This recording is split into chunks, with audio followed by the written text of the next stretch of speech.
In today's episode, we shall be looking at how to identify scammers, how to identify those who want to steal from you. Now, if this is what you would want to hear, you want to know the hacks, you want to know the secrets, the strategies which they have used, then stick around because I have everything to share with you on this wonderful day. Good morning, good afternoon, good evening, good day, wherever you are. My name is Charles Eze. They call me the FBI coach. Now, FBI stands for Financial and Business Intelligence Coach. What I do is to delete what you know about money and restore new thinking system in you. I help people grow their business. I help people increase sales. I help people increase their influence. I teach people basically how to make money via the digital space. Now, in recent time, we've had encounter with a lot of scammers, and that's what we're going to be sharing with you today on the Grace Impact Radio, where word, music, and entertainment lives. Grace Impact Radio is here to impact your life. I want you to share with me in the comment section. Please tell me where you are listening from, where you are viewing from. You are viewing from Facebook, from YouTube, or you are listening from the Mixer app. Please tell me in the comment section where you are hooking up from. Then I also want you to drop your favorite emoji, and please don't forget to invite your friends, invite your loved ones, invite your team members, your family, I often say you invite your enemies, because that will make them be at peace with you. Without further waste of time, let's delve into what we have for today. Today we shall be looking at the 5 ways to identify online scammers. Now, I'll be speaking from experience. I've had an encounter with so many of them in different ways, in different formats, and I also did a few research to find out what other ways which other people encountered these scammers, the ways they've been able to handle these challenges, and the ways which you will be able to identify them. Peradventure, it creeps into your inbox, your DM, or wherever or into your email. Okay, so we shall be looking at 5 ways. There are so many, but I carefully selected the 5 most important or most common way. Whatever they do, whichever way they try to reach you, whatever they are trying to do to scam you, centers around these 5 ways. So if you know these 5 ways and apply the principle that follows it, you will keep yourself safe when you're doing business online. It's important. See, since after the COVID, since after the lockdown, I beg your pardon, a lot have changed. The digital world has gained more traction than it used to be. The digital world has attracted more people than ever before. The digital world have made so many persons multimillionaires in dollars and in every other currency you can imagine. And it's important, it's expedient that you keep yourself safe, that you protect yourself from these scammers. It's important that you protect your business, you protect your earnings, you protect your bank account from these scammers, I beg your pardon. Now, there are different ways they come to you, and the first thing they try to do to you is that the first thing they try to do is to gain trust. Scammers often pretend to contact you on behalf of government agencies, on behalf of your bank, or make up a name that sounds official. So sometimes they pretend to be from a business you know. See, these guys are not joking. They do research. And I'm even going to ask you, as a business owner, do you carry out research in your chosen field, in your niche? Do you carry out research at all? Do you carry out research to know what customers are looking for?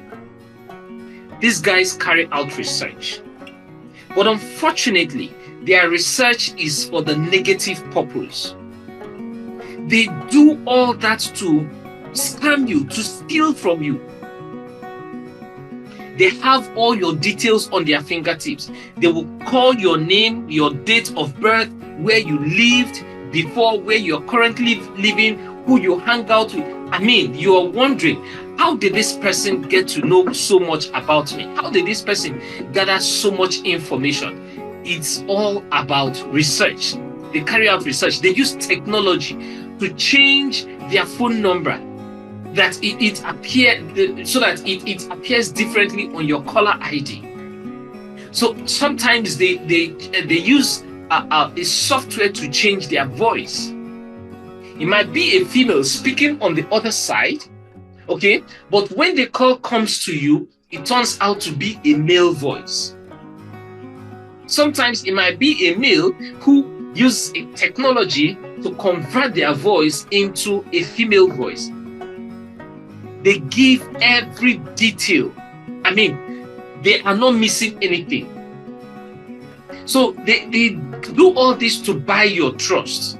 And when someone comes to you, giving you full details about your bank account, at some point you lose guard. If you are not careful, you'll begin to trust the person. So the first thing they do is to buy your trust. They'll do what? They buy your trust. And once they buy your trust, they get into you. As a business owner, as a digital seller, as an entrepreneur, one of the things we do is to buy into the emotions of our customers. Is to buy into our customers, to buy their trust. How do we buy their trust? We appear before them all the time. We make sure that we are in their face at all times.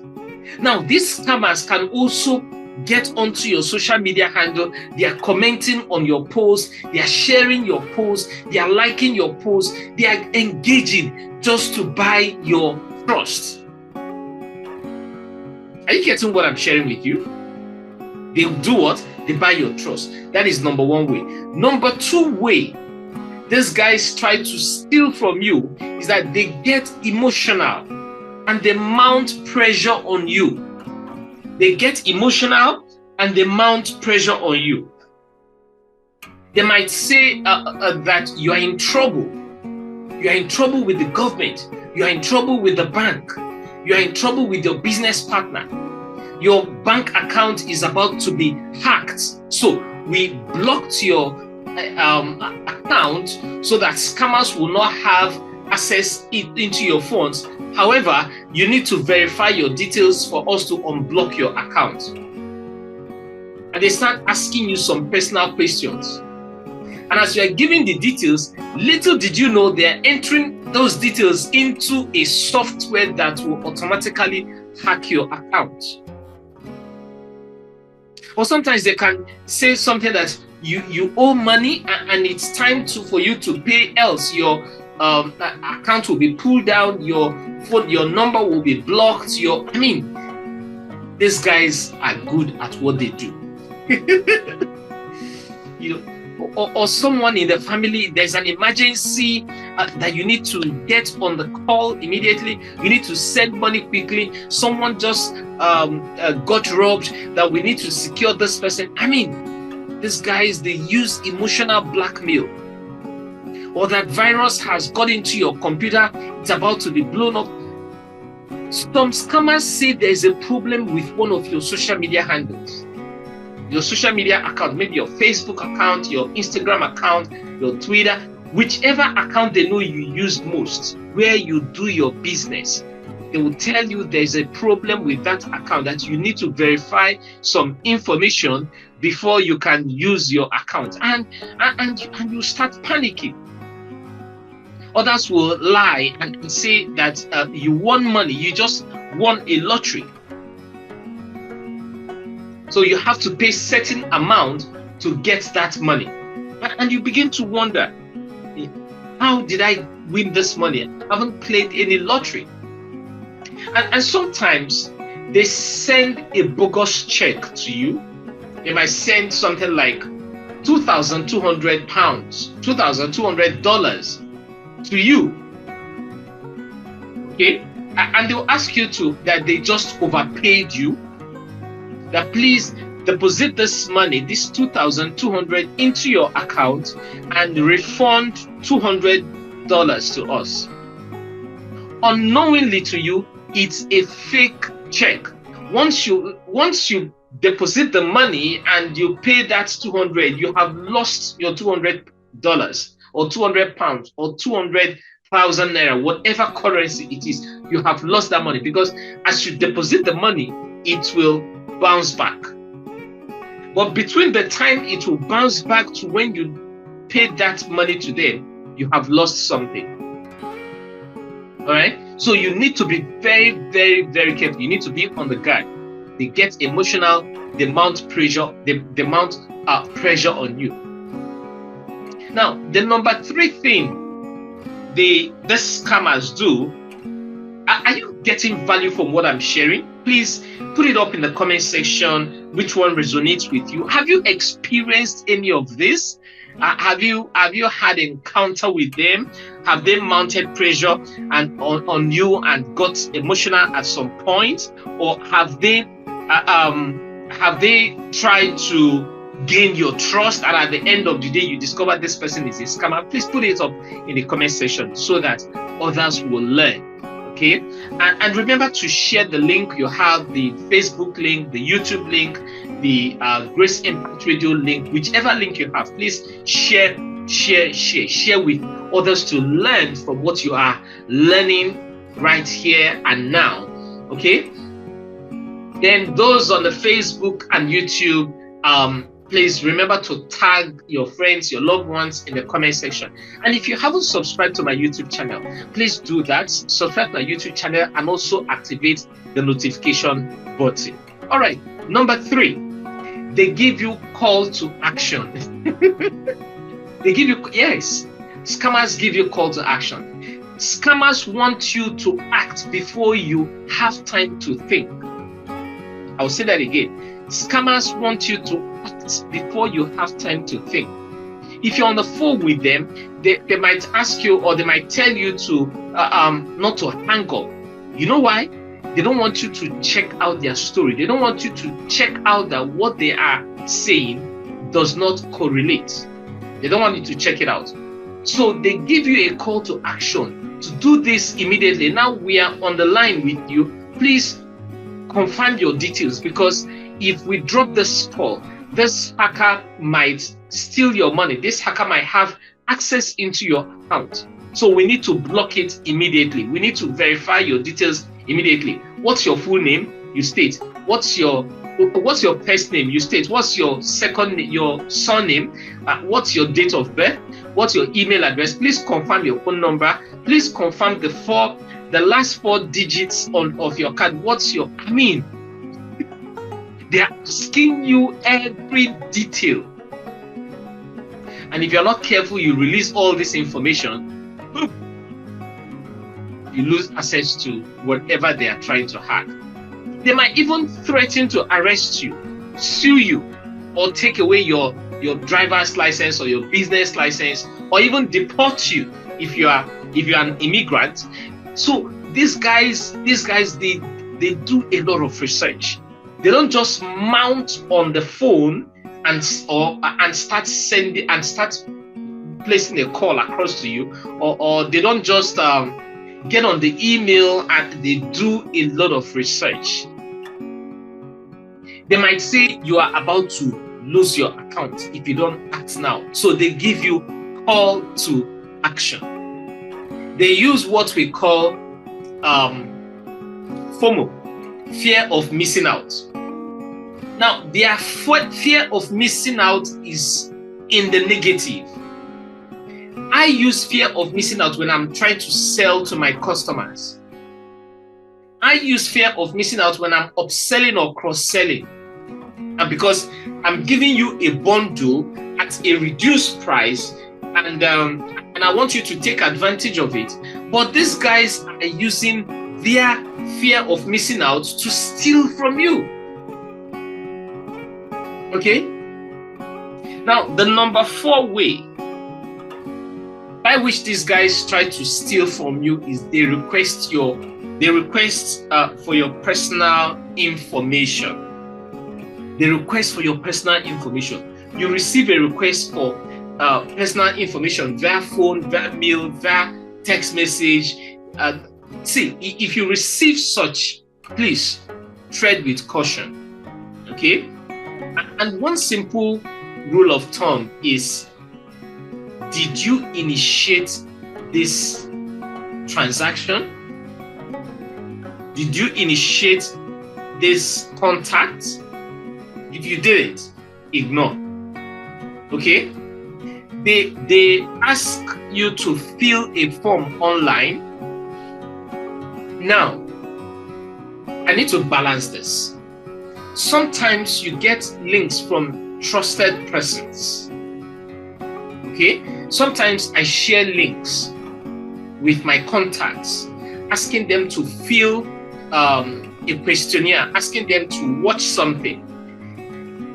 Before you click on any link, just ask how verified or how legitimate is this link.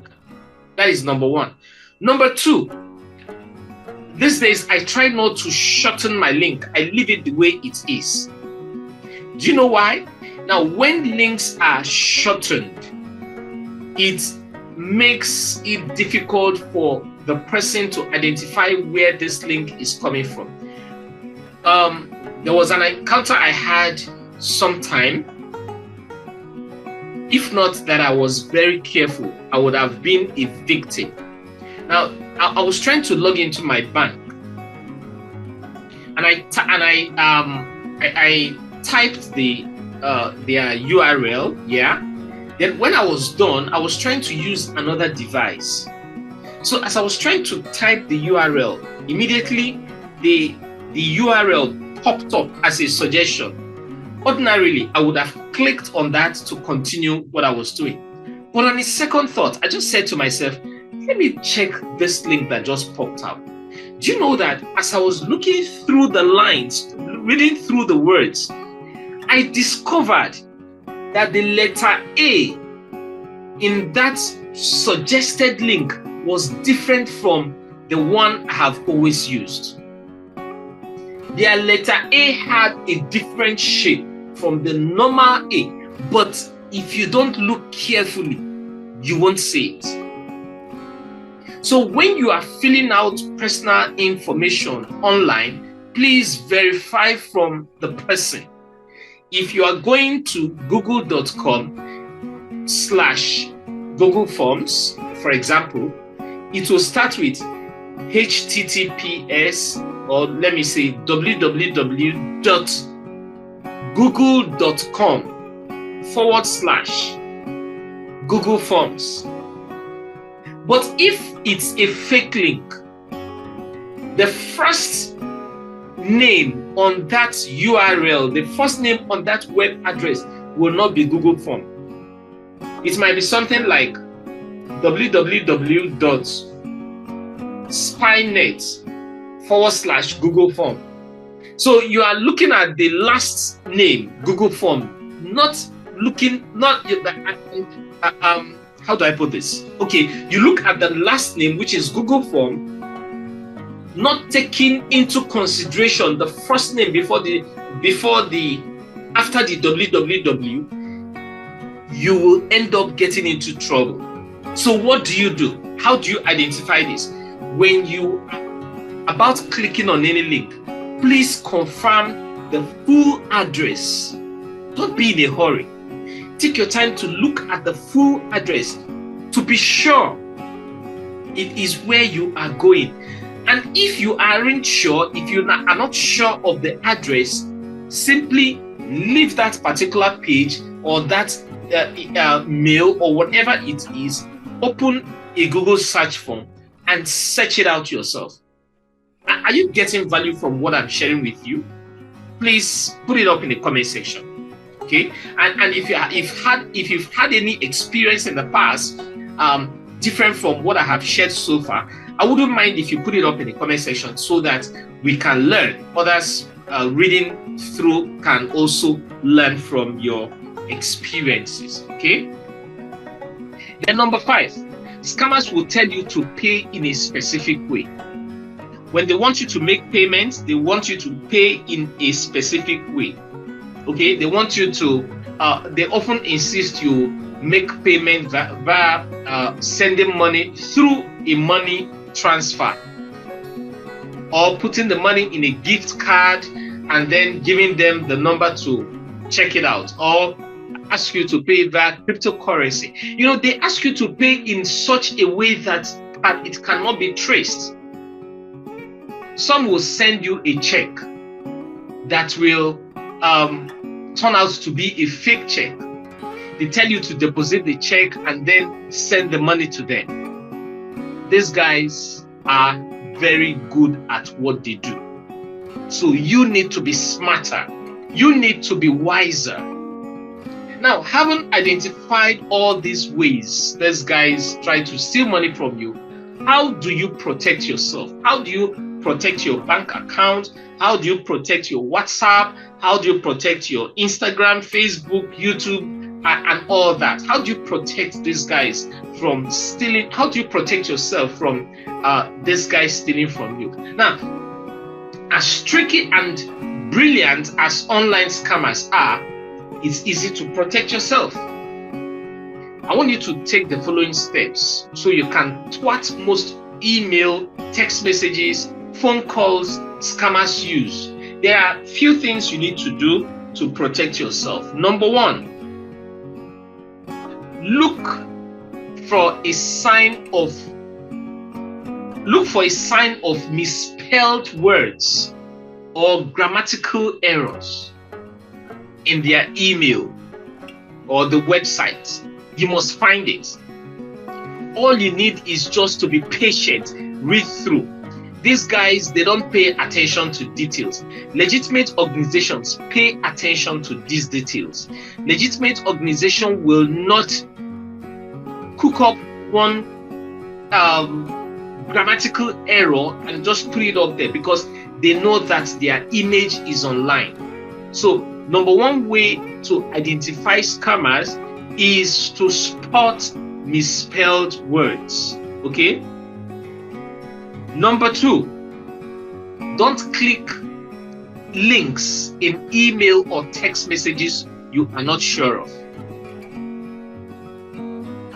Don't click links in emails or text messages you are not sure of. If you receive email from me, then you know that I have always sent email to, we have always discussed via email. You can check out the link. Okay, but when you are checking out the link, you click on the link and it's requesting for something that ordinarily I, Charles Eze, will not ask you. Please discontinue. Number 3, don't log into an account from an email or text message. Some people, once they send mail to them with a link, they log into the account, they ask you to log into your account. Please don't do that, most especially from unverified places, or the way people share links on WhatsApp and ask you to click on it from random persons. You need to be careful how you click on links. It's very, very important. Okay, you need to be very careful. Then number 4, don't call a number from an email or text message. Don't return a call from an email or text message. Look it up instead. Instead of calling that number, check it out. Google is your friend. Ask Mr. Google, who is this person? Search the number out. Number 5, secure your online account using 2-factor authentication and a secure connection.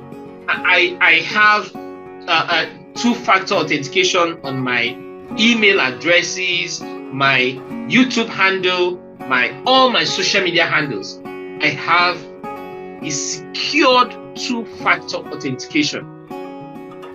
You can use, you can download Google Authenticator. you can use SMS, you can use email. As a matter of fact, on most of my handles, I use 2 or 3 authenticators. So if they get through to one, they won't get through to the second. I don't use one authenticator. So I also want you to learn that. Apply 2-factor authenticators. Okay, there are levels of security which you can implement on your email addresses, your phones, your text messages, everywhere you can secure yourself to avoid these guys from stealing from you. Then number 6, when you want to make payments, please use a credit card or a debit card. The reason being that they have a protection built into the system that guarantees your money, so you can easily get your money back for eventually anything happens. Avoid doing money transfers, transfer that into an account. Avoid sending money to unknown links. You need to be smart and wise. I do a lot of online transaction. Another thing I did is to go to, I went to my bank and I got a prepaid card. Anytime I want to pay for something online, I use that prepaid card. I fund the prepaid card with the specific amount I want to spend, or maybe add a little fraction for transaction charges. And I use the card. Once I'm done, I dump the card. I keep the card. Anytime I want to make another payment, I fund it, use it, and keep it. So by so doing, even if I mistakenly go to a scammer's website to pay for something, they won't have my details to use in order to steal from me. I believe you're getting value from what I'm sharing. Then the last but not the least, I beg your pardon, don't give your personal or financial information in response to a request you did not initiate. There is another thing scammers do lately. You're celebrating birthday. Most times on Facebook, somebody will chat you up, oh, I have a gift for you. Please send me your phone number so that I can send you the gift. Once they make that request, don't drop your phone number. Just tell them to send it here. Send it to me privately. Okay? I have an account. I have a bank account I use online. It's my online bank account. Anybody that needs any money from me, okay, I will send that bank account from me. Or did I say any money from me? Anybody that wants to send money to me, I send that bank account details to the person, because I don't keep my money in that account. You see my account number flying here and there online. It's safe. It's safe. Everybody can have it. Oh, Charles, you're celebrating birthday. By the way, my birthday is coming up, so I'll be on the lookout for these guys. And Charles, you're celebrating birthday. Please send me your account number. Sharp. I don't drop that account number for them. I just drop it for them, because I know even if they go there, they can't find anything. They can't even have access into that account, going by the layers of security I've been able to put up. So I believe you got value from what I shared today. Please share this video with your loved ones. Share it with your friends, with your families. Help even your enemies. Share this video with them, because that will make them be at peace with you. Until I come your way again, I want you to remain financially intelligent. Financial intelligence is that intelligence you need to solve financial problems without encountering financial disaster. You need more than one income stream. But it doesn't make sense delving into multiple streams of income when you have not secured your main income. So secure your main income, make it to be balanced, then diversify. Thank you very much for hanging out with me on this wonderful day, on this wonderful edition of Financial Intelligence Moments with the FBI Coach. And do have a splendid day. Bye.